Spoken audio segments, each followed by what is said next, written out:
सहजच आपले आई-वडील आपल्याला काहीतरी सांगत असतात आणि त्यावेळेस आपण म्हणतो, "तुम्हाला काय समजतं यातलं? तुम्ही अडाणी आहात." अडाणी नाहीत, ते उलटे आपल्यापेक्षा कितीतर पटीने चांगले अनुभवी असतात. म्हणूनच आपल्या चांगल्यासाठी ते आपले विचार मांडत असतात आणि त्यांचे विचार आपण घेणंही तेवढंच महत्त्वाचं असतं. कारण पुढे जाऊन त्यांचे विचार योग्य आहेत हे आपल्याला समजतं. तसेच आपली मुलांच्या बाबतीतही असतं. मुले जरी लहान असली तर काही ती आपल्यापेक्षाही हुशार असतात आणि हल्ली इतकी मुलं हुशार आहेत की खरोखर त्यांचं टॅलेंट आपण घेण्यासारखं असतं. आता जवळचंच उदाहरण, माझा मुलगा 7वीला आहे. तो इतका हुशार आहे.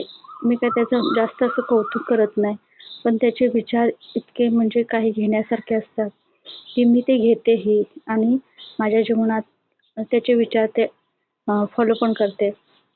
तशीच माझी मुलगी पण.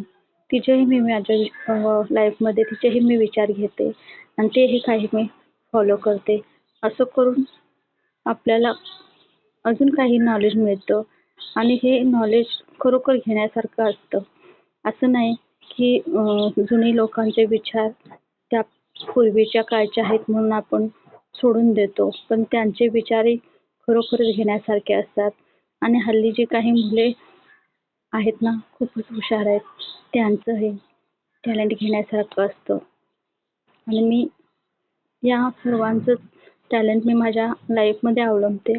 शिवाय मी माझंही टॅलेंट अवलंबते.